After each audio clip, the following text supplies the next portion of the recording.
Vamos lá para análise macro. Bom, hoje o mundo começa bem agitado, com informações vindas tanto da Ásia, Estados Unidos e até mesmo da Europa, que vão refletir aqui para a gente no Brasil.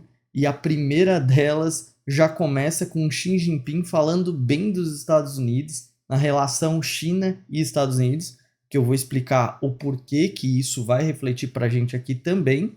E também tivemos aí o Haddad falando para o Banco Central não se assustar por conta dos empregos que foram gerados ontem no Brasil, né? Então, tudo isso vai refletir aqui para a gente no Brasil e é isso que eu vou falar agora, cada um deles, né? E poder explicar o que isso reflete para a gente na abertura e no movimento da nossa bolsa aqui hoje.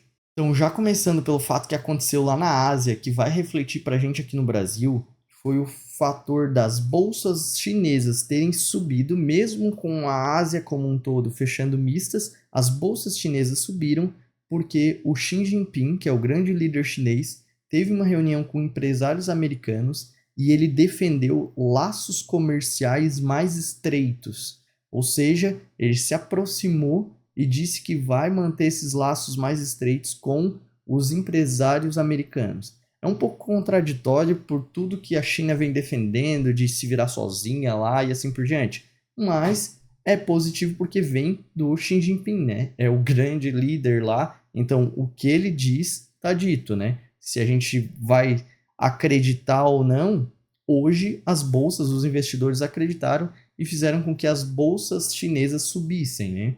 E como eu comentei, uma parte da Ásia que caiu foi justamente a parte do Japão, que estava nos níveis de máximas históricas, só que hoje a bolsa caiu mais de 1,5 por conta de que boa parte das ações por lá, elas chegaram no dia do ex-dividendos. Ex-dividendos é quando é o limite máximo que a pessoa pode comprar as ações para receber os dividendos. Quando passa desse dia, que no caso foi ontem, quando passou para hoje, as pessoas já não precisam mais estar compradas nas ações para poder receber os dividendos no final do mês, no final do período. Então, o que eles fazem? Eles vendem aquelas ações porque eles já fizeram o que eles queriam, entraram para pegar os dividendos. É um tipo de estratégia que alguns investidores fazem.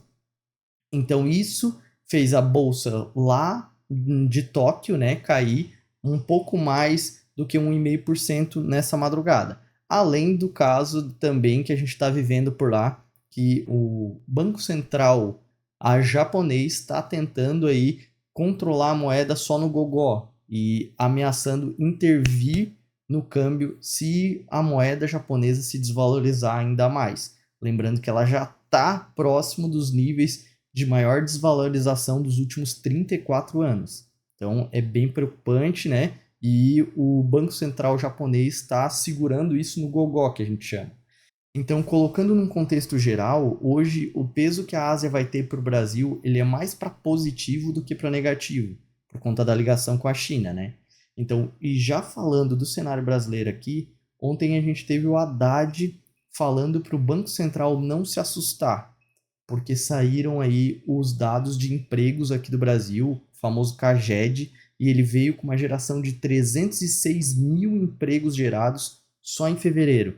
Então, isso é extremamente positivo, pensando assim na parte econômica, só que atrapalha o cenário do Banco Central de redução de taxa de juros, porque se está acelerando o emprego, vai acelerar a inflação de serviços, que é o maior medo do Banco Central, que ele ainda não conseguiu controlar direito. Então, é para isso que o mercado vai olhar, né?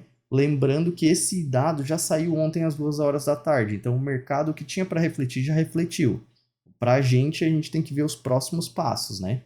E só para concluir aqui a parte da América Latina, só um fato curioso é que o Javier Milei chamou o presidente da Colômbia lá, o Gustavo Petro, de Asa Tananã e Terro Tananã.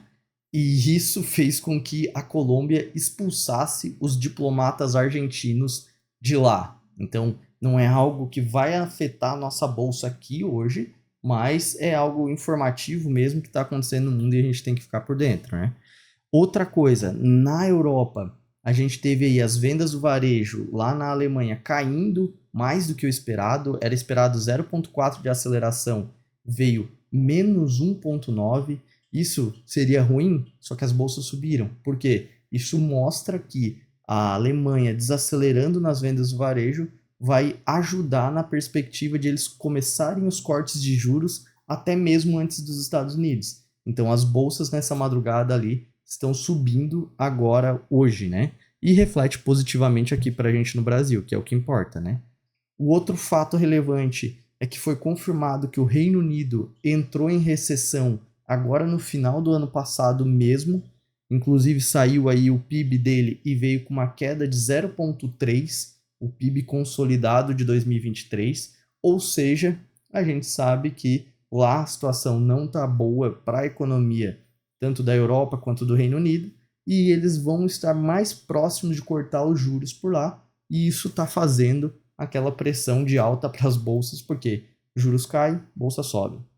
Então, e nos Estados Unidos, a gente não tem nada de muito relevante para hoje. O dado principal é amanhã, que é o PCE, que é um outro dado de inflação, só que todo mundo praticamente vai estar em feriado, esse dado só vai refletir na segunda-feira. Então, o que importa para a gente é qual reflexo que tudo isso vai ter para a abertura da nossa bolsa aqui hoje. Então, a princípio, o reflexo, se a gente botar na balança, ele é mais para positivo para a nossa bolsa, com uma abertura de leve alta na nossa bolsa aqui, e seria de leve queda no dólar, só que o dólar agora nessa madrugada ele está bem positivo frente a todos os emergentes, frente às outras moedas fortes no mundo, e o que pode dar uma pressão para nós termos uma abertura até mesmo de bolsa para cima e dólar para cima hoje na abertura do dia, né? Então, é óbvio que os próximos movimentos a gente vai ter que ver as outras informações. Mas é isso. Então, se esse é o tipo de conteúdo que te interessa e quiser receber isso todos os dias antes do nosso mercado aqui no Brasil abrir, só se inscrever no canal. E se puder deixar o like, é o jeito que o YouTube reconhece nosso trabalho. Valeu, um abraço!